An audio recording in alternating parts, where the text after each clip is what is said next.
بەناوی خوای گەورە و میهرەبان. خۆیەوە بابەتە کۆمەڵێک پرسیار هەیە لەناو خەڵکی، کۆمەڵێک قسە و گفتوگۆی هەڵەش هەیە، زۆر جار بە وا دەگوترێ زۆر زوش دەبتە ڕای گشتی، ئەرێ ئەمریکا بۆ فلان ئیشمان لە بۆ ناکە، یان ئەو ئیشە ئەوە ئەمریکا و ڕۆژئاوا کاکە دایان نایە و ئیتر ئەوەی مە هەر دەبێت جێبەجێ کار بکەین. یان جاروەیە بازەکەن دەرێن ئەری ئەوە ئێران چ دەکا، کەس تێی ناگات، دەمەک پشتی ئەو حیزبەی دەمەک دەگری دەمەک پشتی ئەو حیزبە، یان تورکیا و هێزەی چیە هینەی تێرە. ئەو پرسیارانە چ پرسیارە دووەلیەکان، چ پرسیارە ئیقلیمیەکان، چ پرسیارە ناوەخۆییەکان، ئەو کاتەیە غامزە کە تو نەزانی پرۆژەی ئەوەی چیە، دەنا کە پرۆژەکان دەزانی دەبینی زۆر واضحە چ دەکرێ، ئەوەی نەشارەزایە ئەو ئێمەین کە نە پرۆژەمان هەیە نە نەخشە و پلانی استراتیجی، تقریبا ئیش لەسەر ڕۆژ دەکەین، دەنێ ئێستا ئەوە هەموو واضحە. من حەز دەکەم پێشی ئەوەش بێمە سەر بابەتەکەی هەڕوونکردنەوەی بدەین. بەشی زۆری ڕەوشەنبیر و سیاسەتمەداری مەکە باسی سیاسەی دەولی دەکەن، باسی عیلاقاتی دووەلی دەکەن، بە تەطبیقەوە زۆربەی زۆریان معلوماتەکانیان ئی سەدەی بیستە و واش جێبەجێکرایە. ینی عیلاقاتی دووەلی لە سەدەی بیست زۆر جیایە لەگە سەدەی بیست و یەک، زۆر فەرقیە، بەڵام یەک فەرق کە لێرە گرنگە بیگو پێی برین، سەدەی بیست سەردەمی جەنجی سارد عیلاقاتی دووەلی زۆر بینات دەکرا لەسەر مخابرات دەوری زۆر بوو، بەڵام سەدەی بیست و یەک مخابرات ماوە، بەس ئەو دەورەی نییە، فینتانکەکان جیان گرتەوە، ئەوانەی پیان دەگوترێن ناوەندی استراتیجی و توێژینەوەی استراتیجیەکان زۆر سینجی ناپێش. ئێستا میزانیەی تینکتانکەکان واتە ناوەندی توێژین و استراتیجیەکان 4 قاتی مخابرات بودجەی لە بۆ دانرا، کاتە مخابرات دەورە گرنگەی نەمایە، بەڵام معنای ئەوە نییە هەر نەمابی، بەڵام دەبینی گوێ لە قسە و گفتوگۆ مەجلیسەکان ڕادەگرن دەبینی دەن کاکە ئەوە ئیشی مخابراتە، ئەوە عەقڵیەتی سەدەی بیستە. هەر لە کوردستانیش ئەگە ورد تەماشا ئیشەکان بکەن، هێزی چەکداری ئێمە و هێزی مخابرات زۆرترین بودجەی لە بۆ دانرایە، یعنی هەر بە عەقڵیەتی سەدەی بیست ئیش کرایە. لەبەر هەندێش زۆربەی جار ئێمە ئیشەکانی ئێمە لەگە دنیا تێک ناکاتەوە، زۆر خراپ بەهەڵەدا دەچی، یان پێداگیریەکی زۆر دەکرێت بەهەڵەدا دەچی. ئەوە مشکلەی ئێمە ئەوەیە لا يزال ئەمە خۆی هەچکە حیزبی کوردستان حیزبی ئینتازی سەدەی بیستە، چلەکانی سەدەی بیستیش نەک سەدەی عەهدی ستالین و پێشوی لینین مەکتەبی سیاسی داهینە پێشوی نەبوو، یعنی ئەو جۆرە عەقڵیەتی لە جیهان تەقریبەن ئەوە نەماوە، ئەو جۆرە حیزبایەتیە پێم شک نایە لە هیچ جێیەکی هەبی، حیزب زیندانی هەبی، حیزب چەکداری هەبی، بودجەی هەبی، ئەمر و نەهی هەبی، ئەوە نەمایە، ئەو شتانە نەمایە لە کوردستان مایە، ئەوجا خراپەیان چاکە ئەوە حەقیقەتە، بەڵام لە کۆتاییدا دابڕانێک دروست دەکات لەگەر جیهان، زۆر دواکەوتوو دەردەکەوی. بۆیش تێگەیشتنی ئێمە، تێگەیشتنی ناوەڕاست، تێگەیشتنی سەرکردایەتیش لە قەزایی دووەلی زۆر لاوازە. ئەو مەوزوعانە ئێستا بازەکەین دەواازەیەکە، ئەگە بتانێت تێبگەن چیتر ئەو پرسیارانەتان ڕوبەڕوو نەبتەوە، وەڵی سەرمان لێ دەرناچی، نازانین ئەمریکا چ دەکەن، نازانین ڕۆژئاوا چ دەکەن، نازانین ڕۆژهەڵاتی ناوەڕاست چییە، کورد نازانین سبێنێ چێ سەری لێ دەرەچی، ئەوە نییە، علومە و زۆر خەریکە برێم ئاسانە، بەس ئەگە یەک بێت تێبگە، بەڵام هەشە ئەگەتەن لێبی بەرژەوەندی لەوەی هەیە میلەت تێنەگا، لە بۆ ئەوەی ئیشوکارەکانی خۆی بڕوە. تایبەتی لە کوردستان دابەشیەک هەیە لە ڕووی عەقلی و تەبەقی، بەشێک لە بۆ خۆی ماڵ و سامانەشی زۆری بردیە و لە تەبەقەی جودا دەژی، ئەوی خەڵک ناوێ لێنایە تەبەقەی گەندەڵ، ئەوە جودایە لە لێکدانەوەی بیرکردنەوەی ماڵ و منداری وان لەگە منداری تو لە مەکتەبێ لە خستخانەی لە هیچ جێکی نییە، خۆی لەگەرە تو نییە، حتا جامیش ڕەش دەکە حەزلی نییە تو بیبینی، ڕقەمی یەک کەستان لە ناو ڕقەمی مۆبایلەکەی ویدا نییە، هەر بەلاش لە بۆ خۆت دەرێ ئەمن لەگەرتم لەناوە جودایە ئەو تەبەقەیە لە ناو یەک حیزب نییە دابەش بووە لە ناو زۆربەی حیزبەکان هەیە لە سەرووە تەبەقەی بەرامبەر میلەتی ڕەش و ڕووتی بێ کەسی بێەوە ئەوە جودایە ئەوە بڕۆ دەرمانی دەبی ئەکسپایر و خواردنی ئەکسپایر و ینی ئەسڵەن دەسەڵاتی کوردی دام و دەستگاکانی لە بۆ تەبەقەی یەکەم دروست کرد لە بۆ ئی دووەم دروست نەکرێت ئی دووەم ینی هەستا هەیە وڵادرێ من نازم ئەندامی چیمە بەس دوار لە تەبەقەی میلەتی فەقیری هیچ نییە ینی دێزاینی دەسەڵاتی کوردی لە بۆ تەبەقەی یەکەم دروست کرا لە بۆ تەبەقەی دووەم نییە تەبەقەی دووەم بەس ئەوەندەی پێ دەکرێت ڕەنگە معاملاتی زەواج نفوسەك جنسیەک دەنەشتیتکە ئیمتیازی نییە وە لە مستەقبەلی داهاتوش هیچ جۆرە مستەقبەلێکی لەوێ نابینی تەبەقەی گەل میلەت ینی ساڵانە ئێستا ئەو هەموو تەخەڕوجە هەیە ئەو هەموو ینی دەکەوی و دەڕوە ینی ئەگەر ئێوەش مستەقبەلە و کەکتان مابی نەوەی داهاتووی ئێوە هیچ جۆرە مستەقبەلش نیە لەبەر ئەوەی هەر لە منداڵی ڕا دابەشەکە وایە ئەو توانای هەیە نازم لێرە هەیە یانە لە چۆمان بەس لە هەولێر لە سلێمانی ئەو مەدرسانەی منداڵی تەبەقەی یەکەم کە دەچیتێ تایبەتە خوێندنەکانیان تایبەتە معناوە لە هەر ئێستاوە ئەوە مەسئولی کوڕەکانی تووە گەورەی تووە ئەجە تو هەرچی هەی با ئەو مەسەلەی دابەشی تەبەقەی عیلاقەی بە حیزبایەتی هیچ نییە با تو حیزبی دەسەڵاتیشبی بەس مادەم لە تەبەقەی خواروی عینیشتا تو ئەو لە ئێستاوە منداڵەکانی لە تعلیم لە سەحا لە قانون لامی لە سەروە و مستەقبەلی دیارە بەس لای ئەو لای هیچ جۆرە مستەقبەلەشی نییە ئەگەر ئەو دنیای هەروە بڕۆ مەبەستمەیە ئەوەی یەکەم زۆر جار دەیەوێت ئەو ئیشانە تێکەر و پێکەر بکە دەری ئەوە کاکە کچێ سەری لەو دنیای دەرناچی ئەوە هەموو موبەرمەجە دانرا لە بۆەوەی تو تەخدیر بکە زۆرێک لەوەی بیر نەکەیەوە بری وڵا ڕاستەوە دەمچم لە دەستی ئەمە بە کورتی شتێک باز دەکەین نازم چەند دقەمان هەیە لە پێش نیو سعات سعات زۆر باشە ناگەینمە ئەوەی ئینشاڵڵا لە بۆ گفتوگۆی دێلینەوە زۆر گرنگە ئێمە تێبگەین ینی ئەو مۆزوعمان ئەگە بمانەوێ تێبگەین کاریگەری یان پێگەی کورد یان چارەنووسی کوردستان لە عێراق و ڕۆژهەڵاتی ناوەڕاست و جیهان چۆنەی شەرحەکی بەسیطمان دەیە کە چۆن بڕیار دروستە بی ئێستا باسی ئەومان کرد سەدەی 21 جیایە لەگەر سەدەی 20 خۆی ئەوهانیە هەر لەو گۆڕەی برین ڕئیسەک ئەوە لە وڵاتانەی کە دەوڵەتی قانونی پێناگوترێ لەسەر ڕئیس ڕادۆستی ئێستا بڕیارێک دەدا شەوێ تێچێدا کەیف خۆیتی هیچنی ئەو دەوڵەتانە دەوڵەتی فاشیلەن وەکوان لەگە لە دەوڵەتی عەرەبی ئیش بەرەو کۆتایینە ڕەنگە کوردستانی جوابی دەنا لە هیچ جێشتکەوانە بەردامەکەیە لەسەری دەڕۆ ئێستا ئەگەر نمونەی ئەمریکا وەرگین چۆن ئەمە بتوانین لە وەزارەتی خارجی ئەمریکا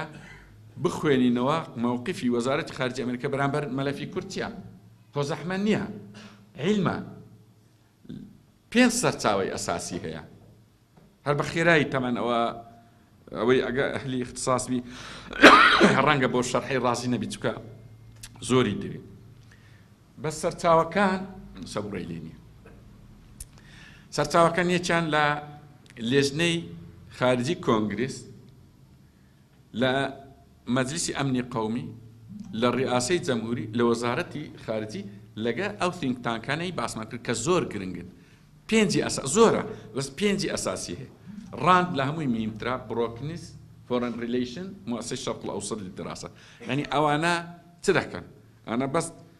دیراسە دەکەن لەسەر شەرق الأوسط پێشکەشی ڕئیس دەکەن پێشکەشی وەزارەتی خارجی دەرێ سیاسەتیمە لە وەزارەتی خارجیمە سیاسەتی بەرامبەر قەزیەی خاشوقچی ئەوهابی باشە ئەگە حەدەسەکە قارئ بی بەڵام ئەگە استراتیجی و دووربی بە تەقریرێکی دوور و درێژ ڕەنگە 2 مانگ 3 مانگ لەسەری ڕادەوەستن و پێشکەشی وەزارەتی خارجیەکەم وەزارەتی خارجیش کە ڕسمی کرد لە سیاسەی خارجی دەیداتە ڕئیسی خۆیان و معناویە بەشی زۆری ئەتو دەتوانی بخوێنیەوە ئێستا لەبەرچی نازم ئەو ئەگەر ئێوە ملاحەزەیەوەتان کردبی کە ڕیفراندۆم هاتە پێش ئەمە وەکو دەستگای ستاندەر لە سەر تەلەڤیزیۆنەکان بە مطلقی گوتمان هەڵەیە خۆوە ناکۆچی نەبوو شتێک نەبوو نابووای ببتە ناکۆچی لەبارەی ئەمە سوود لێ وەرگرن لەبارەی ئەمە بە وردی ئەوە کەرکووک لێرەیە ئەو جەماعەت لێرەنا ئەمە ناوەندی توێژینەوەمان هەیە توێژینەوەکانی ینی زانیمان سیاسەتی خارجی ئەمریکا بەرامبەر ئەوەی ڕەفزە لەبەر هەندێک ئەمە بەخسەرکردایەتی خۆمان بوو ئەوەش لە بۆمان ناردن جارش کەشیان داوە لەمە کردەوە جارش کەش لە بۆمان ناردنەوە لە بۆ هەموو حیزبەکان هیچ حیزب نەبوو ئەوەی مەی نەگەیشت بیتێ کە کاکە نە ئەمریکا نە بەریتانیا نە فەرەنسا و نە ئومەم متحیدەش و نە جامیعەی عەرەبی نە دەوڵەتانی دەوروبەریش و نە عێراقیش هیچ کەس بۆی ڕازی نابی هەر یەکە و ئەسبابی خۆی هەیە و ئەسڵەن جارێ پرسی ڕێفراندۆم شمولی کورد ناکە ئەوە زۆر دوور و درێژە ئەو مۆزوعە چکە ئەو مۆزوعە لە ئومەم متحیدە تایبەت ئەتوە کە بتێ بوعدی قانی بدێ بەڵام هەر لە بۆ خۆت بڵێ یاڵە دەکەمەوە مەبەستم ئەوەیە ئەمە لەبەرچی زانیمان خۆ زۆر لێوە ئەکادیمین بە مطلقی لە لای ئەکادیمیان ڕەفزە درێ نابی ئەمە یەکجار لە تەلەڤیزیۆنەکان بە مطلقی ئەم باسم کرد لە بۆ ئەوەی سەرکردایەتیمە بەخەبەر بێتەوە نەیکا چکە مەزانیمان ئەوانەی ڕوویدا هەمومان باس کرد ئەو تەمایە هەموو وەسایقەکان مایەوە هەندە شتەندی بینی تاوی متابعی تەلەڤیزیۆنەکە خۆ علمی ئەوەمان نەبووە ئەوە خوێندنەوەی دیراسەتە دەزانیت ئەمریکا لە شەرق ئەوسەد چ دەکا دەزانیت فەرەنسا پرۆژەی چییە ئەمە دەزانین نۆ پرۆژەی عالەمی لە ڕۆژهەڵاتی ناوەڕاستەیە سێیانیان لەوانە ئەمریکیە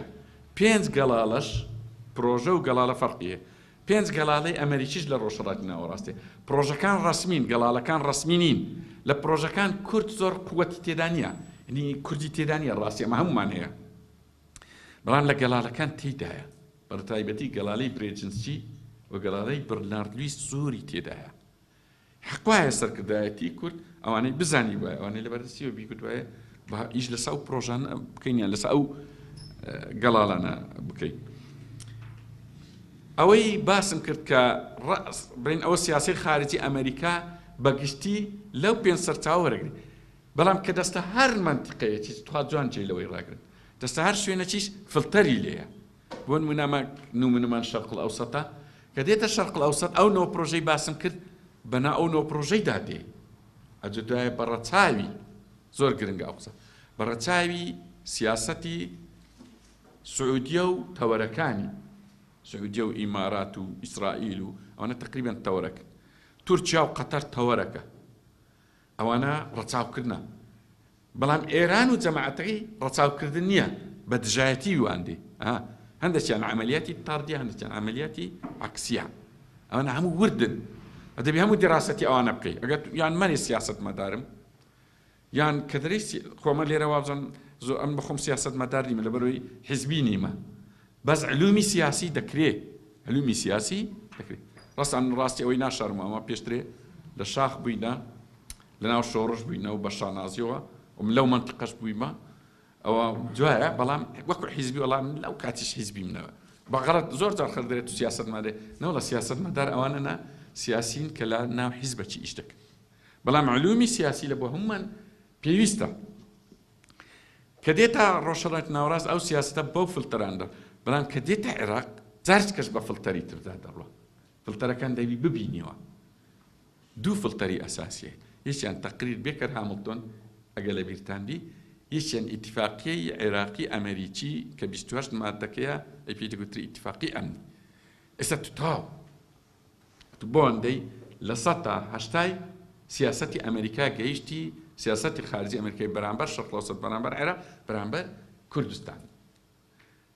100 تا 20 دەبی بە خۆت لە خلالی مەساڵح ئیستنتاج بکەیت ئەمە ئەگە بمانەوێ تەمەنەوە بە خێراییە ئەو مۆزوعانە زۆر بە خێرایی باسیەکەین ئەگەر بمانەوێ هەنگاوە چکە ئەو علومەت سوودی هەیە خۆ هەروە دیڕاسی دەکەی نابێت یعنی لەبەرچی ئەمە ئێستا هەمومان تقریباً دەزانین ئەوە نمونەیە سیاسەتی نوێی ترامپ ئەوەیە لەو قەزەی خاشوخچی کۆتاییەکەی بە سەودایەک دێ سەودایەکی ڕەنگە 100 ملیاری ئەمریکا قازانج دەکات و ڕەنگە تورکیا 10 ملیار قازانج بکات بەڵام چ زەرەرێکی گەورە دەکات سعودیە زەرەر دەکات و دووبارەش سمعەتی گەورەشی دەچی لەبەرچی ئەمەوەی لەبەرەوە ئەمە دیراسەتی سیاسەتی نوێی ترامپ وایە سێ کوچکە یەکەیە ئەمریکا اقتصاد ئێرغامی بەرامبەر بدون قووە یان ملکەت پێکردن یان ناچارکردنی بەرامبەر بەبێ هێز خۆی ئەو سێ کوچکەیە سیاسەتی نوێی ئەمریکا هەموو خەڵکەشی سیاست مەدار دەوی بزانی ئەوەی پێ دەوترێت ترامپیزم یان مەبدە ترامپ چکە ڕئیسەکانی ئەمریکا ڕاستە دەوڵەتی ئەمریکا دەوڵەتی موەسساتە تەواوی لە مێشتی خۆتان زۆر دوور بێخنەوە ئەوە هەموو ماسۆنیەت بە ماسۆنیەت بەکاری دێنی و سەهیۆنیەت و ئەوەن یەک لە کاریگەریەکانی سەر سیاسەتی خارجی ئەمریکای لوبی سەهیۆنیاس عیبیش نییە لەبۆ خۆی لوبیەکی باشی دانایە و تەئسیر لە سیاسەتی خارجی ئەتوش کورد لەبۆ خۆت دانی ئەگەر قەزیەتە هەیە یعنی ئەوە احتیاطیە بەڵام ئەوان دەگوتی سەلیبیەت و ماسۆنیەت و ئەو ڕسمی واو هەندە خەرکەیە سەدەی چلەکانی سەدەی بیست هەندێک شت شەرحەکە مێشتی هەمان تێکرا هیچ ئەساسەی علمی نییە ئێستا ئەوە نمایە ئێستا ئەمریکا سیاسەتی وی ئەوە نییە بەنهێنی وەڵا ئەویشە کرا و کەس ئاگای لێ نییە و مخابرات دەوری هەب کاکە کۆنگرێس هەیە لێ پێچێنەوە دەکا ئیعلام هەیە دەسەڵاتی پێنجەم منەظەماتی مەدەنی هەیە ڕای گشتی هەیە ئەوانە هیچی ناشاردرێتەوە ئاگەتان لێ بوان نییە ئەوەی نوێ ئەمە باسی دەکرێت ئەوە بە خێرایی شتێکی جیهانیمان باس کرد طبعاً تەفاسیلی زۆرە پێم باشە دیڕاست بکەن ئەگەر بەتەمای هەر ئیشەچینە ئەگەر بەتەمای ئەوە نەمەسن گەنجەکان بە تایبەتی هەروە ژێر دەستە بن و هیچ مستەقبەلێک نەبی و نانەکی بخۆی و بنووی و سبەینی هەستی و ئەوە هیچ لەسەر شان نییە بەس ئەگەر بتێ وەکو ئینسانێک بتێ بگەیە قیادەیەکی دەبی ئەوانە بە وردی دراسە بکەی لەبەر لە کوردستان ئێستا خۆشبەختانە شتێک هەیە مەجالێکی زۆر هەیە ئینسان ببتە قیادە یعنی یەک کوردستان پڕی سەلبیاتە بەس یەک لە ئیجابیاتەکانی ئەوەیە مەجال هەیە بە تایبەتی ئافرەتان بۆ گەنجان بەس بخوێنە بەس خۆت مسلحکە بە معلوماتی ورد مەجال تەیە گەشە بکەیت سە پێشان جاران لە بابیان کوڕە ئیمپراتۆر بیان کوڕە مەلیک یان کوڕە والی یان کوڕە شێخ یان کوڕە ئەشراف یان پێدەکۆ دەناوی کە فەقیر و هەژار مستەقبەلێکی نەبوو ئێستا وها نییە ئێستا کەفاءەتە و مەجالێکی زۆر چاکەیە دەکەوێتە سەرە خۆت نابی لەو دەمەی برێ وەڵی کاکەم زەوقم لێ نمایە و دنیا جامیدە و هەرچی دەکەین سەرکەوتو نابی ئەو وەزعانەی ئێستا دەیبینی کازیبەیە دەگۆڕێ ڕۆژێک دادێ پشێمان دەبێت دەرێ بردیا خۆم باش ئامادە بکردەبایە وەبی ئەو فەراغی ئێستا دروست بووە پڕی بکەمەوە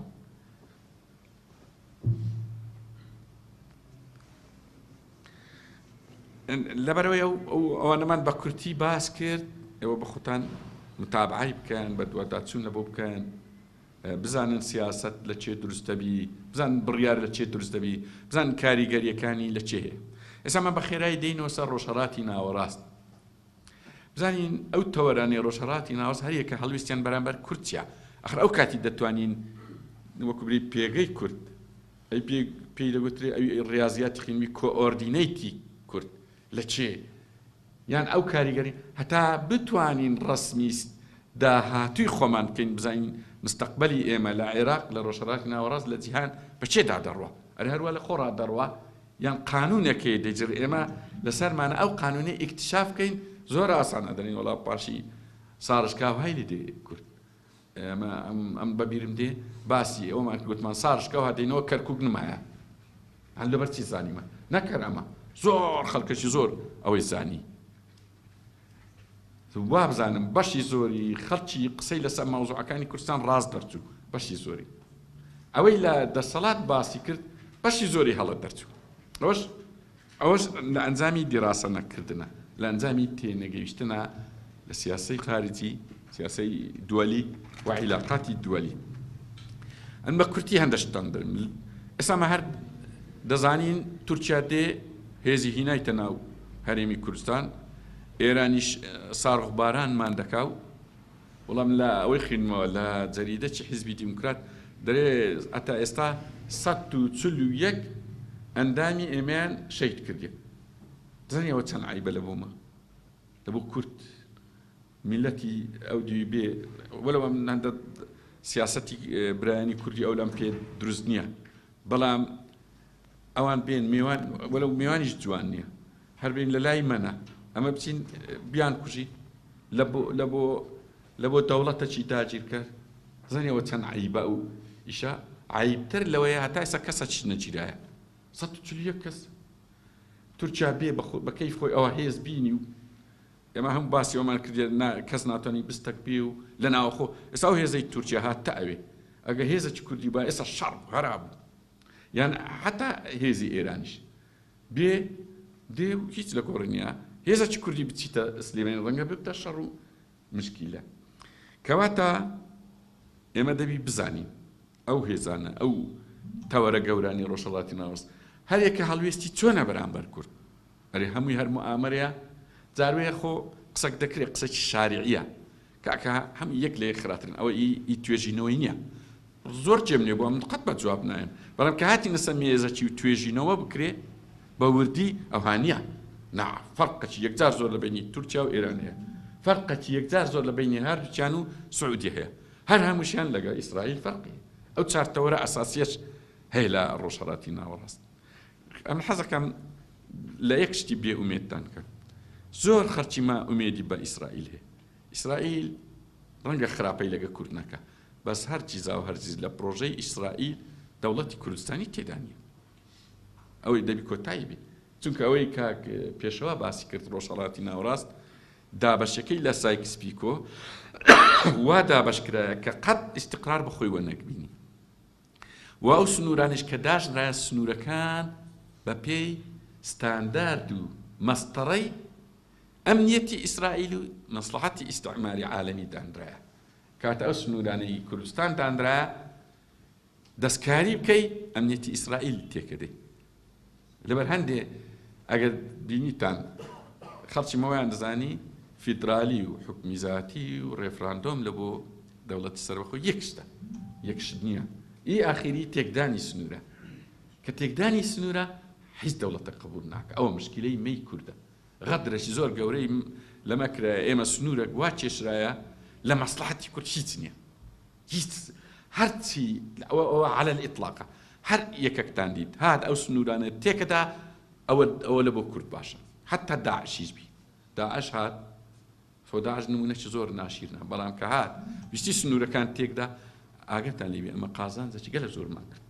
ڕاستی ئەم پێم عەجیب بوو دەسەڵاتی خۆمان دێگو ئاخر کاکە ئەزمێەوە ئەوە داعش هاتووە نازم چ بوو ئەو قسانەی دەکرد زۆرترین قازانج ئەمە کردن بەڵام قازانج ئەگەر وەک بری زێر لە لای زێڕینگری بەقەدر ئەگەر نەزانی بیپارێزی موقەتە دەڕوە ڕۆی ئەو قەز دەنەما هەر یەکێک بێ سەدام حوسێن ئەو سەرکێشیانەی لە ڕۆژهەڵاتی ناوەڕاست دەکرد ئەمە زۆر قازانجمان لێ کرد لەبۆ ئێمەی کوردوا باشە دائیمان ئەو نەخشە و پرۆژانەی کە لە ڕۆژهەڵاتی ناوەڕاست دەکرێت نەخشە و پرۆژەی ستاندەر و عەقلانی نەبی وا باش ئەو ڕئیسانەی کە هەنە ڕئیسانی عەقلانی نەبی ئەگەر ئەمە بەتەمای دەوڵەت بین ها بەڵام ئەگەر هەر بەتەمای ژیانێکی ئەوە بین ژیانێکی وەکو برێ خۆش نانە ئەوە جودایە ئەم ئەو مەوزوعانەی بازەکەم لەگە ئەومە کە ئەگەر ئێمە بەتەمای دەوڵەت و بینای دەوڵەت بین ئەو جەوشتانە ڕاستە لە بۆ ئێمە باشە ڕئیسێکی وەکو بۆش بێ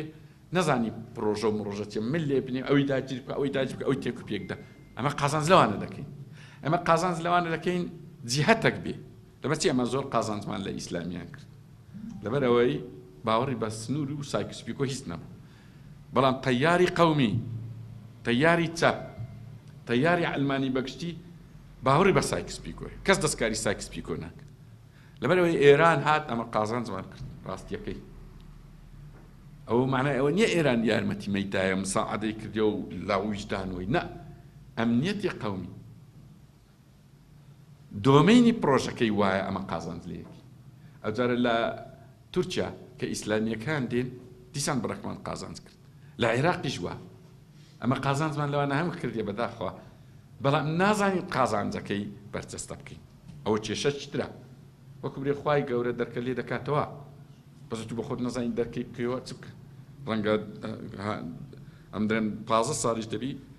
ئەوەی هینایە لە بۆی دەوڵەتی کوردستانی بێتی بەڵام کەس نیە وەرگری ئەوە کێشەکەی ینی لەو بابەتەی ئەوەی گرنگە لە بۆی ئەمە ئەو کاتەی قازانج لە وەکوبری لە معادلەکان دەکەین کاتێک ئەو زۆر وردە کاتێک کە ویفاقی ئیقلیمی ڕوودەدا لە بۆ مەزۆر خراپە لەوەش خراتر وفاقی ئیقلیمی واضحەوە نییە یعنی بین دەوڵەتەکان کێشەیان نییە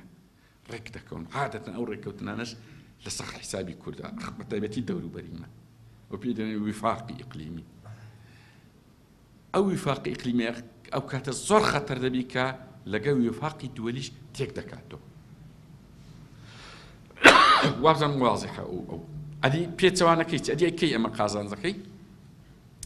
ئەو کاتە قازانج دەکەین کە وفاقی ئیقلیمی تێک چوو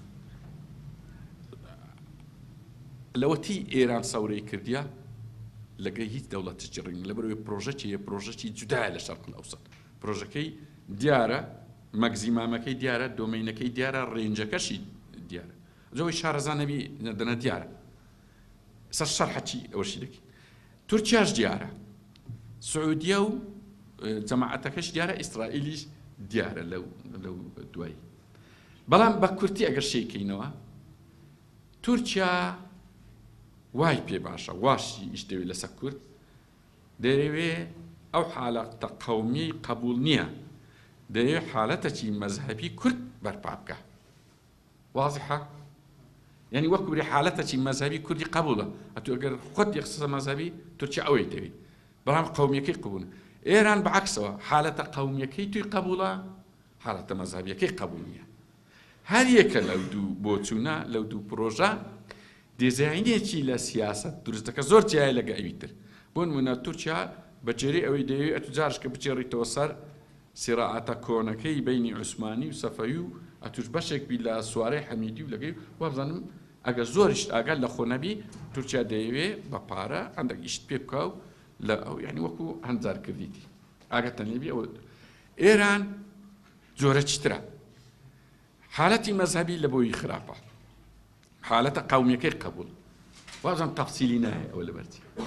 بەڵام ئەیش سنووری هەیە جوان جێ دەڕاگرن ئەو ناوێ ئەتو حالەتە قەومیەکەی تو تەتەور بکە ئەو دەوێ ئەوەن دەبی نایە بەرەو دەوڵەت بڕوە لەبەرەوە حەزی لێیە ئەوانەی حکمی کوردستان دەکەن دەستەکی ئەمین و شارەزانەوی دەیەوێت گەندەڵ بی دەیەوێت متەوازن بی ئێستا لەوەی وەڵامی پرسیارەکە هەی درێ سەرم لە ئێران دەرناچی ئەم بە چای خۆم دیت وە دەرێ زۆر کەس لە بۆ من جێڕایتەوە دەرێ هیچ سەرم لێ دەرناچی بە چای خۆم دیت یارمەتی فلان حیزبیدا تا فلانجی دوایێ کە ئەو حیزبە ویستی سەرکەی ئوزارە لە یارمەتی فلان حیزبیدا هەتاجێ ئەو سەری لێ دەرناچ فەقیری پرۆژەکەی نازانی دەنە هیچ تەواوە لە بۆ خۆی تەواو ئەو نایەوێ ئەتوو گەشە بکەی ئەو دەیەوێ لە ناو نەچی چکە لە ناوچی نەوەک وەکو بری پرۆژەکی مەذهبی بی نەوەک قەندیل لە جیاتیەوەی پێشمەرگەی کوردی تێدابی نەوەک داعش و ئەوانە بینی لە بۆ ئێران زۆر خراپە و محاولاتی تورکیاش ئەوەیە لە ڕوانگە ئەوەکەی کە دەیەوێ حالەتی قەومی توی قبولنی حالەتی مەذهبی قبولە ئەو دەیەوێت ئەتوو لە واز لە قەومیات بینی واز لە دەوڵەتی کوردستان واز ئەسڵ هیچ کیانێکی قبول نییە هیچ کیانێکی سیاسی قەومی کوردی لە هیچ قبول نییە ئێران قبوڵێتی بەڵام تەتەور نەکە لە بۆ دەوڵەت زۆر ورد بن دوای نەچن لە جێکی باس بکەن نازم هەنجارەیەوە وەڵا ئەو گوتی ئێران باشتر نە حەقی خۆی ئەوەندەیە نایلی ئەتوو ئەوە بکەی بەڵام ئەتوو دەتوانی سوود لەوەش وەرگری سوود لەویش وەرگری سوود لە هەموو پرۆژەکان وەرگری بەڵام با دائیم نا شەر نییە هەتا سەری لەگەڵ پرۆژەی تورکیای بی 2 مەتر لەگەڵ تورکیای با 3 مەتر لەگەڵ ئێران با مەتر و نیوەک لەگەڵ ئیسرائیل ئەتوو دەبی ئەوە لە کەینێ دەبی بەست ئەگەر تێدەکەوی ئەگەر تو بەخۆشت پرۆژەت نەبی دەبی پرۆژە و استراتیجی تەبی علمەکی فراوان هەیە پێی دەگوترێ ئیدارەت السیراع یان ئیدارەی خطات استراتیجی ئەوانە نەبی ناوەندی توێژینەوە استراتیجی نەبی think tank نەبی بەخۆشت نازانیت چڕوتە تا ئێستا سەرکردایەتی کورس سەری لەوەی دەرنەچوو ئەمریکا کە دەیگۆ وەختی نییە لەو وەختەی نەگەیشتە تا ئێستا لەبەرەوەی دراساتی استراتیجی نییە لە کوردستان ڕایەکە جوابەچی هەیە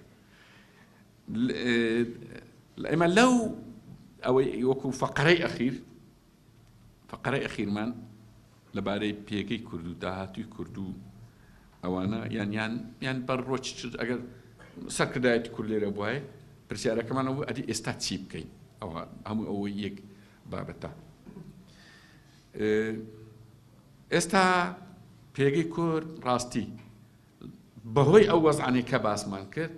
پێگەیەکی زۆر بە قووەتی هاتە پێش خۆی عادەتەن لە عیلاقاتی دووەلی وەکوبری پەیوەندی ئینسانی زۆر مشکلە نییە بە تایبەتی لە دەوڵەتان لە بۆ ئیقلیمەک زۆر مشکلە نییە کە دەتا ئاستەکەی بەرزەتەوە لە ئینسانی دەستە ئینسانی تازەک ئاڵۆز دەبی قورس دەبی لە ئینسانی کە دەستا یاسایی زۆر قورسەبی لەوانە هەمووی کە دەستا عسکەری یەکجار زۆر قورسە تقریبا دەگاتە مستحیلی هەندە قورسە تعاملی عسکەری لەگە ئەقالیم تعاملی عسکەری دەوڵەت لەگە دەوڵەت زۆر زەحمەتە جای لەگەر ئیقلیمە ئێمەی کورد ظروفەکی وا هاتە پێش لە شەرق الئەوسەط ظروفەکان ئەوە بوو بۆ یەکجەمسەری لە حرەکاتی ئیسلامی ئەو غەڵەتەی سەدام ڕێنەدانی تورکیا بە ئەنجەرلیگ ئەو هەڕەشانەی ئێران ئەو هەمووی تەوەرن لەو مەوزوعی وای کرد ئێمە زەق بینەوە ڕاستەوخۆ جیهان پێویستی بەمەبی ئەو مەوزوع زۆر گرنگە ئێستا لەبەرچی تورکیا سیاسەتەکەی ناوی سیاسەتی احتیوایە لەبەر ئەوەی کورد گەیشتە مستەوایەکی زۆر بەرز لە تەعاملی عسکەری ئەو ڕاستیش بە سەراحەت کە هەرە باشەکەن هەرە معتەدیلەکەن لە تورکیا داود ئۆغلویە لە کتابی عمق استراتیجی وەترێ درێت تەعامل بکەین بەڵام تەعاملەکەی دەرێ وا بکەین ئەمە ڕایان کێشینەوە ئەو هەموو عیلاقەتە دیبلۆماسی و دووەلی کە دروستیان کردێن بهینین نە باوشی خۆمان بەڕاستی زۆر بە سەراحەت وەدێ بەڵام ئەردۆغان بەهۆش ڕازی نەبوو ئێستا دەوێت احتیوای تەواو سیاسەتی احتیوا بەمعنە ئەو عیلاقەتە بە قووەتەی کە بەرز بووە پێ نزمت کاتەوە بە جیهان برێ ئەگە ئیشەکت بە کورت هەیە وەرد لە ڕێی من بیکە چکە عەمیلی منن یان بەجێی من دەکەن عەمیل بەو معنە خراپیەکەی نا ئوجرا ینی ئەجیر ئەم دەتوانم بە نیو ئەتوو لەبەرچی دەچی 2 ملیاری سەرفەکەی لەوێ ئەمێن بە 2 ملیۆنی ئەو ئیشیان پێ دەکەن دەبی کورد ئاگای لێبی ئەوەی نەدا بە هیچ نەوعک دەبی ئیلا وا لە خۆ بکە ڕاستەخۆ جیهان ئیشی پێبی زۆر خراپە هەر ئەوەیە ئەم چەند جار باسی من کردێ کە دەبی شەهادەی دکتۆرا بدێ هەر سەرکردەیەکی شەهادەی دکتۆرا بەڵام لە چێ لە فەقیر حاڵی ڕاست بیدێ ئەگە چ بکە ئەو شەهادەی دەبیدێ ئەگە پشتیوانی نێودەوڵەتی بە پشتیوانی ئیقلیمی بگۆڕدەوە پشتیوانی نێودەوڵەتی لە بۆ کورد گەلێک بەقوت پشتیوانی ئیقلیمی تاکتیکیە پشتیوانی ئیقلیمی ماوەکە دەیەوێت احتیوات بکە دەیەوێت بچووکت بکاتەوە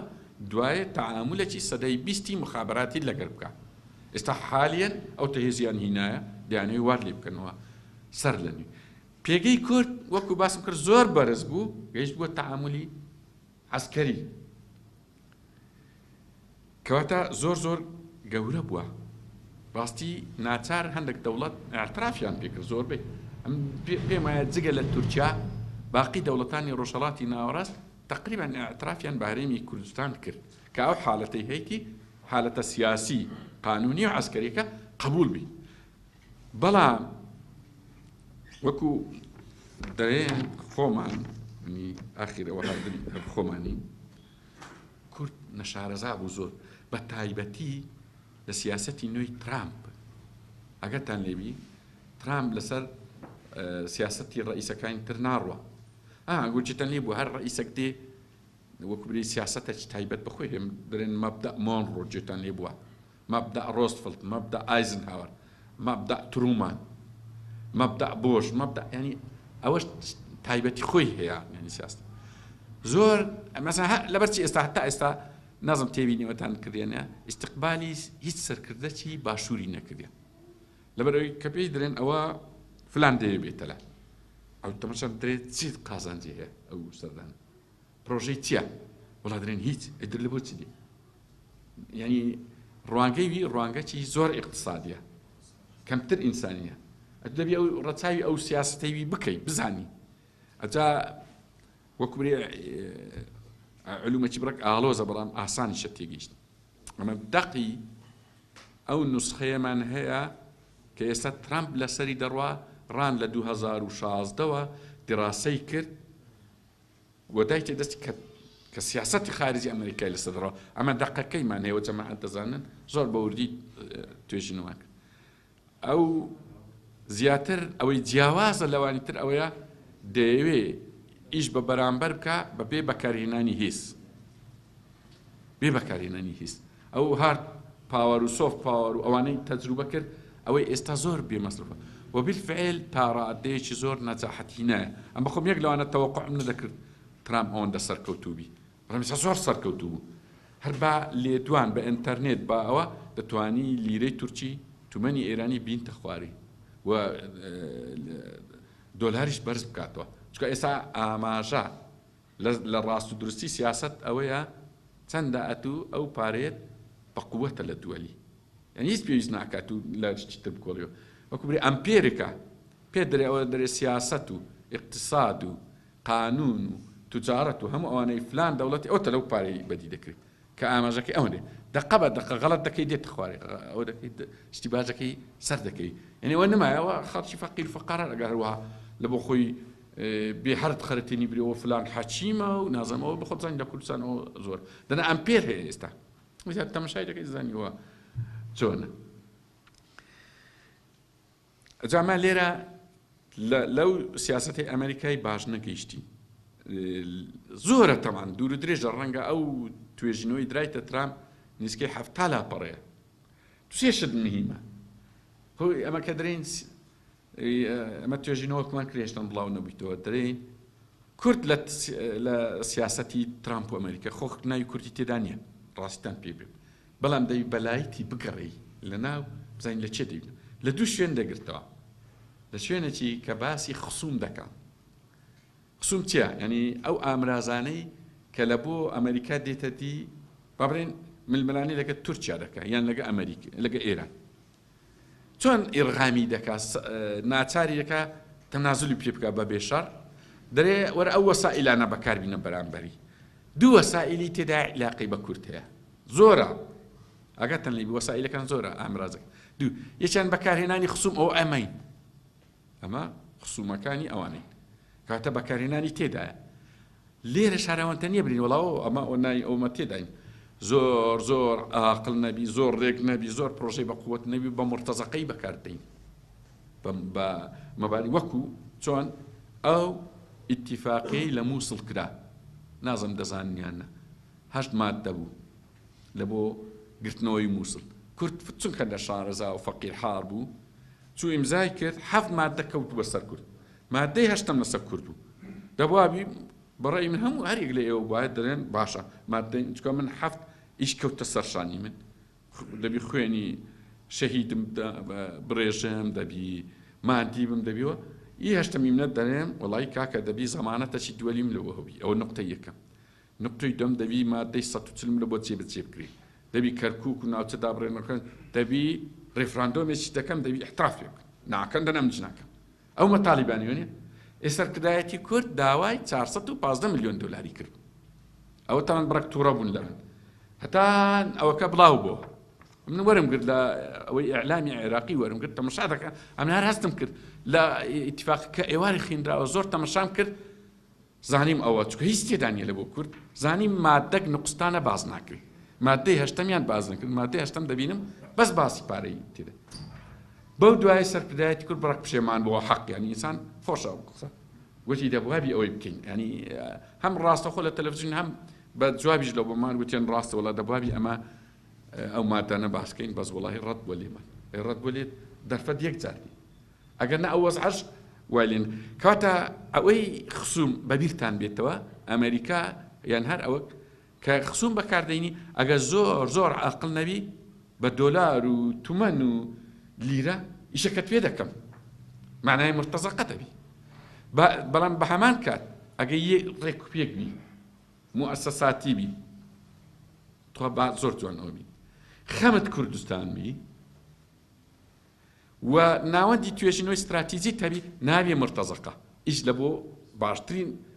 ینی دەرفەتە و ئیش لە بۆ کوردستان دەکەیت لەسەر مستەقبەل لەسەر داهاتوو لەسەر مافی چارەنووس ئەوە خاڵک لە ئی خصوم تەوان تەفاسیلی زۆرە بەسەر خاڵش کە عکسی خسوومی تێدایە لەو سیاسەتی ترامپ ئەیش بەکارهێنانی هاوپەیمانە ئەو عکسی مەیە کاتێک کە با بڵێن دژی ئێران شتێک دەکا ئەوە خسووم ئێمەی کە بە خسووم نەکرێ ئێمە باش خۆمان ئیشەکە واجبەکەی سەرشانمان جێبێزەکە هاوپەیمان چێە؟ تورکیا لە ناتۆیە، ئیسرائیلە، سعودیە ئەوانە بەکارن ئێستا ئەومان دەکەینە بن پێ باشترین نمونە ئەگە تورکیا ئەو غەڵەتە گەورەی نەکردا بواە ساڵی 2003 کە گوتی ئەنجەرلیک نایلم بەکاربینی و نایلم 6,000 جوندی ئەمریکا بێتەوە و ئەمن نایمەنە ئەو شەڕی ئەگە بێ ئەو غەڵەتەی نەکردا بە ئێستا ئێرە ڕەنگە لە بن دەستی تورکیا و ئەمە لەو غەڵەتەی گەورەترین سوودمان وەرگرت ئاگاتان لێبی کە دەرێن ئەجە لەوەی ڕەبتتان دەکەمەوە بە مەوزوعەک کە ئەمریکا دەیگو وەختی نییە لەبیرتانە وەختی نییە لەگە چی بوو ئەیمە تێن دەگەیشن ئەو لەگە ئەو شتانەیتی ئاگاتان لێبی ئەمریکا دیڕاسەتی ئەمریکا لە بۆ ڕۆژهەڵاتی ناوەڕاست ئەوەیە دەرێ عەراب حکامی لەگەرمە بەس میلەتەکەی لەگەرم نییە دەرێت تورکیاش میلەتەکەی لەگەرم نییە دەرێ ئێران حکومەکەی لەگەرم نییە بەڵام میلەتەکەی لەگەرمە بەڵام کورد میلەت و معارەزە و دەسەڵات و تەبەقەی گەندەڵ و تەبەقەی میلەت هەمووی لەگەر ئەمریکا حەزی لە ئەمریکا ئەو وایە ئەوە نارێم خراپ وچە کاتە باشترین جێ لە ڕۆژهەڵاتی ناوەڕاست لە بۆ ئەمریکای کوردستانە لەبەر هەندی ئێستا لە ڕۆژ ئاوا 12 قاعدە دروست دەکا ئەهەموو چەک و ئەسلحە ئەوە چی استراتیجیە لەوێ و لە هەرێمی کوردستانیش بەتەمای ئەوی شەی بوو ئەمە لێمان تێکدا بەڵام ئێستا وەزعەکە دووبارە دقائقی ئەخیرە کاک پێشەوە چەند دقائق مایەوە نیە بەرەو کۆتاییە ئەوەیە جارێکی تر خوای گەورە دەرکەی لە ئێمە کردەوە ترامپ لەگەر تورکیا تێکچووە لەگە ئێران تێکچووە لەگە سعودیە ئەو قەزی قاشاقچووی ئەو هەموو لە قازانجیمەیە بەڵام چ قازانجێک بەخوای بەو شێوازەی 27 ساڵی کە ڕوویە ئەو دێزاینە سیاسی و سەرکردایەتی هیچ جۆرە قازانجێک ناکەین ئیشەکی شێ ڕاستی ئێمە هەندە سەرکردەمان کەوتونە مەلەف داخرا دەدووەلی تعاملیان لەگە ناکری بەس دەبی حیزبایەتی بکەن لە بۆ خۆیان حیزبایەتی مەمنوع نییە بەڵام لە دەرەوەی حیزب ئیشیان نادرێتێ ئەوە لە لایەکی تریش ئیشەشکە هەیە هەر سەرکردە هەر حیزبەک هەر موئەسسەک ئەگەر لە بەچە ینی بۆ کوبری پێگە و هەیبەت و شکۆی کورد دەڕوا کاتێک ئەتو عینادی لەگە دۆستان بکەی بەڵام تەنازل لە بۆ ناحەز و دوژمنان بکەی زۆر خراپ هەیبەتت دەڕوا ئێمە لەو یەک دو ساڵی تووشی ئەو وەزعی بووین زۆر خراپ عینادیەکی زۆر لەگە دۆستان کرد هەموو دۆستەکان زۆر بەوازحی بە دڵسۆزانە گوتیان ئەوها بڕۆن ئەمە ئەوها ڕۆشتین کە ئەوهاش ڕۆشتین دوای زۆر تەنازل لە بۆ عێراق کرا مەسەڵ خاڵی سنووری درایێ گومرگەکانی بدە لە هەمووی خۆم ئێستاش وەکو بڵێ لە کوردبوونی خۆم دەبمە تەقەزم سەقافیان کە دەبینم حکوومەتی هەرێم ڕازی بوو لەسەر محکەمەی فیدرالی زۆر خراپ بوو چکە محکەمەی فیدرالی ڕێک هەموو نەک هەر ئەو ڕیفراندۆمە و مافی چارە نووسی ئێستا ئیدا هاتووش هەردەوەشێنەوە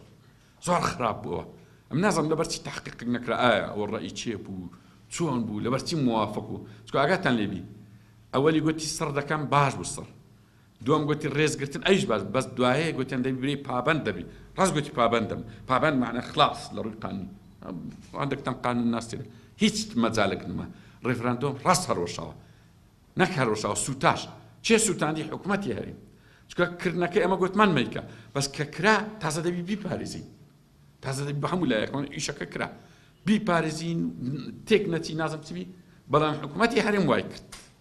لبري هیچ اوقسي استادكري گویا تاپو لجرفان مانو روجك دادي ناز هیچ اساسا چينيا او راستي اوسانه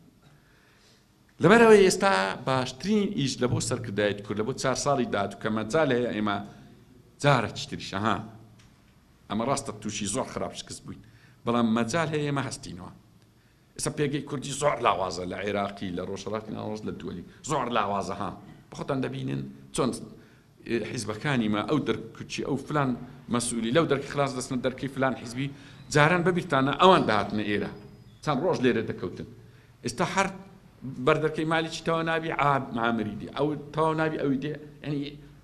وابزانم ئەوەندەی سەردانی وانیان کردیان نیو ئەوەندە سەردانی یەکتریان نەکردی هەمووتان ئەوەی دەزان ئەوە گزارش لە پێگەی لاوازی هەرێمی کوردستان دەکات ئەوجە سەردانەکان ئەم نازم کام دەستگا ئامارە چ کرد و دەرێت لە ساڵی 2016 سەد و ئەوەندە ڕئیس و وەزیر خارجی عالەمی هاتە کوردستان ئێستا ئەو جارە نازم 52 هەموو قونسول و منسولن یعنی کاتە پێگەکە هاتە خوارێ زۆر ئەدی چۆن وا بکەین ئەو پێگەیە بەقووەتکەینەوە مەجال هەیە خۆشبەختانە ئێستا بەپێی تێگەیشتنیمە لە سیاسەی دەولی مەجالی هەستانەوە زۆر باشە جارشکە و مەجالە هاتەوە بەڵام بەو شێوازەی ناکرێ بەو شێوازەی ئێستا ناکرێ باشترین ئیش ئەوە بوو ئیتیفاقیەک لەناو کورد بکرێ بە تێکڕایی هەمووی کاکە مەجموعەک سەرکردەی کورد ئەمە تا ئێستا ئیشمان کرد یعنی خزمەتمان کردینە ڕاستە وەڵا هەندێکیشمان خواردی و ئەو قسەت وا باشە بێن ئەوە گەندەڵیشمان کرێ بەڵام با نۆرەی ئێوە ئەمە ئیستقالەت دەین بەس ڕێزمان بکەن پێم وایە میلەتی کورد زۆر زۆر بە ئەمەکە ئەگە بەو شێوەیە ئیستقالەت دانیان بکردابایە میلەتی کورد ڕێزیان لە هەموو ئەوانە دەکرد و ئێستاش ناچۆ بەڕێن ئێستاش وا باشە یعنی ئێستا پێم سەیر بۆ ئەوشۆ ئیمزا لەسەر ئەوەی کرا لەسەر ئەوەی هەڵبژار چکە برایانی پارتی گوتیان تەزویرە ڕاستیشیان دەکرد کە ئەوەی وتەبێژی مەکتەبی سیاسیە چێتی گوتی تەزویری وە لە تاریخ نەکرا هەموو جێتان لێ وەنیە ڕاست دەکەویش ڕاست دەکرد معارەزەش گوتی تەزویرە معنە تەزویرە معنە هیچ حیزبەک نییە نەیگوتبی تەزویرە هەموو حیزبەکە چۆن ئیمزا لەسەر تەزویر دەکەی ماکە ناکرد تەزویرە بە هەڵبژاردنە چی کاکە کوردیش شایستەی ئەوەیە شتی ڕاستەقینە و ئەوی لەبەرچیە هەر لەسەر تەزویر لەسەر گەندەڵی لەسەر غەش ئیمزا بکرێت چۆن دەبیەوە ئەم پێم وایە دەبابی بەڵام ئەوە ئیمزان کرد قسمە کردیان و قسمە گریان کرد ئەم پێم وایە ئێستا نەچۆبچی ئێستاش سەرکردایەتی کورد ئەگە ئەو ئیتیفاقی نەکە مەجموعەک سەرکردەکە ئی سەدەی بیستەمن ئی هەمووان هەم حیزبەکانی دەسەڵات حەقوی ئیستیقالە بدەن هەم حیزبەکانی معارەزەش چکە حیزبی دەسەڵات شکستی هینا لە هەموو شتێکی حەقویە بەسبی حیزبی معارەزەش هیچ شکستت هینا حەقویە هەمویان ئیستیقالە بدەن بە ڕێزەوە بچن با قسمە خەڵکەچکە نوێ بێتە پێش و ڕێزی ئەوانیش بکەین ئەگە ئەوەی بکەن بە تێکرایی بە ئیتیفاق و دەسەڵاتیش دەستا و دەست بکرێ ئەوانەی کاتا ئێستا دەسەڵاتیان لەدەست بووە ئەگە دەسەڵاتیان لەدەستبی پێگەی کوردستان ئەوە لێرە دانیشتینە 4 ساڵی کە ئەگە ماین دێن لێرە دادنیشتنەوە دەرێن ئەدی وهامان باس نەکرد هیچ تەقەدومەک ناکە هیچ تەتەورەکی نابی ئەوە ڕاستیتان پێبێت هیچ دەستکەوتەکی نابی بە تایبەتی دەقی ئاینیش پشتیوانی ئەو قسەی دەکرد لە تەورات بخینەوە لە ئینجیل بخینەوە لە قورئانیش بخینەوە إن الله لا يصلح عمل المفسدين يعني دەبی ئەمە بێ ئومێد بین لە لای تەبەقەی فاسید بتەوێت دەوڵەتت لە بۆ دروستکە بتەوێت ژیانێکی خۆش لە بۆ دروستکە بتەوێت ئیسلاحاتکە شتی وا ناکرێت کۆتایی هاتیە دەبی نوێ تەبەقەی نوێ بێ ئەگەو تەبەقە نوێ بێ بە ئیتیفاق بێ بە ئالگۆڕی دەسەڵات بێ بەڕێی من ئەو سزایە نێو دەوڵەتی لەسەر کورد هەیە نامینێ مەجال هەیە ئەمە لەو 4 ساڵەی زۆر گەشە بکەین کەرکووکی ژوەرگرینەوە ناوچە دابڕێنراوەکان هەتا مەخمور و شنگالی ژوەرگرینەوە و تورکیاش دەرکەین و پێگەی خۆشمان بەقووەت بکەین و لە ژێرەوەش ئەو ئامۆژگاری ئەمریکا جێبەجێ بکەین کە لە کۆنەوە نزیکەی 15 ساڵەوە پێش نسعەتی سەرکردایەتی کوردیان کرد گوتیان قەت باسی دەوڵەتی کوردی مەکەن بەڵام ئیشی لە بۆ بکەن بە نهێنی هەر ئیش بکەن هەتا لە کاتێک گەیە ئەو جەبرێن ئەوتە دەوڵەت بەڵام لەو گۆڕەی نەکەی هیچ نەکردوی ئەمە لە ئێستاوە ئەو ئیشە بکەین و والسلام عليكم ورحمة الله وبركاته